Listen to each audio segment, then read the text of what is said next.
साथियों नमस्कार, मैं दिलीप बिदावत कुर्जा चैनल में आपका एक बार फिर गण्यमान स्वागत है। सबसे पहले एक महत्वपूर्ण संदेश। मरुधरा के प्रकृति प्रेमी, ओरण और पारंपरिक जल स्रोतों की सुरक्षा और संरक्षण के लिए संघर्षरत पर्यावरण प्रेमी भोपाल सिंह जी जालोड़ा जैसलमेर ने एक पोस्ट के माध्यम से मरुवासियों को संदेश दिया है कि मेरा तालाब मेरी धरोहर। 5 मई से 11 मई तक हर गांव शहर आओ मिलकर तालाब बचाएं। गर्मी दिनों दिन बढ़ रही है, नहरबंदी चल रही है। गांव हो या शहर, पीने के पानी के संकट की खबरें आने लगी है। जल जीवन मिशन मृग मरीचिका साबित हो रहा है। ऐसे में यह संदेश मरुधरा वासियों के लिए बहुत मायने रखता है। अपने अपने गांव के तालाबों, नाडे नाडियों, जोहड़ों को जन सहयोग से ठीक करने का जन अभियान चलाएं। साथियों, चैनल की इस कड़ी में आज थोड़ा मारवाड़ से मेवाड़ की तरफ चलते हैं। अरावली पर्वतमालाओं की गोद में बसे उदयपुर शहर, जिसे झीलों की नगरी भी कहा जाता है, कि यह पिछोला झील है। पिछोला झील का भराव आहड़ नदी से होता है। फतेह सागर झील सहित अन्य कई झीलें भी इसी नदी से जुड़ी हुई है। उदयपुर में सभी झीलों को एक दूसरे से जोड़ने के लिए नहर प्रणाली का उपयोग किया जाता है, जिससे पानी एक झील से दूसरी झील में जाता है।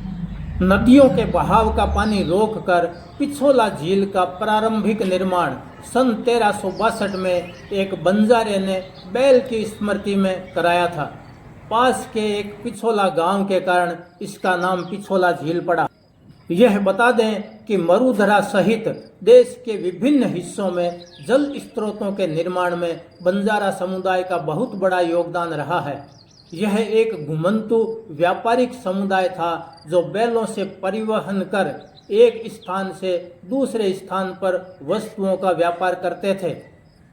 इनके पास बैलों की संख्या अधिक होती थी।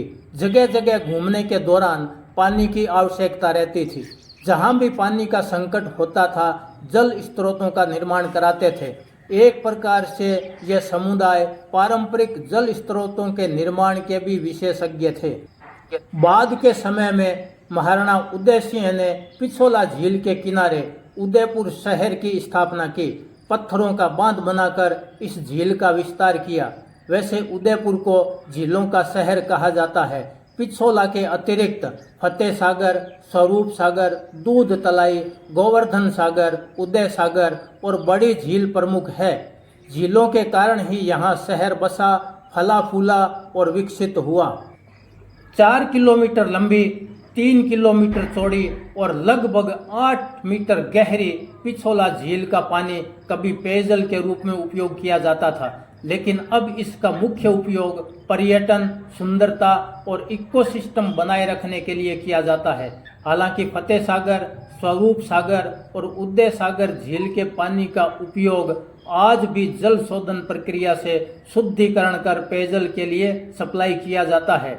शहर की पेयजल व्यवस्था में ये झीलें कभी प्रमुख हुआ करती थी, आज भी सहायक हैं। पिछोला झील के अंदर छोटे छोटे टापुओं पर सुंदर महल और मंदिर बने हुए हैं तथा किनारों पर होटल और व्यावसायिक केंद्र बने हुए हैं। पीछे से झांकती अरावली पर्वत श्रेणियां अपनी गोद से उड़ेले गए संग्रहित पानी में अपना प्रतिबिंब दिखाती है। यहाँ पर्यटक नौकायान का आनंद उठाते हैं। प्रातः और सांझ के समय झील का सौंदर्य और अधिक निखर जाता है। कई प्रकार के देश विदेशी पक्षियों की शरण स्थली है। पर्यटन उद्योग द्वारा अर्जित होने वाली आय और सृजित होने वाले रोजगार में इस झील का बहुत बड़ा योगदान है। यह जानकारी कैसी लगी कमेंट में जरूर बताएं। समय समय पर नई जानकारियां देने का प्रयास जारी रहेगा। जानकारी अच्छी लगी है तो वीडियो को लाइक व शेयर करें। चैनल को सब्सक्राइब कर सहयोग प्रदान करें। अगली कड़ी में फिर मिलेंगे। धन्यवाद।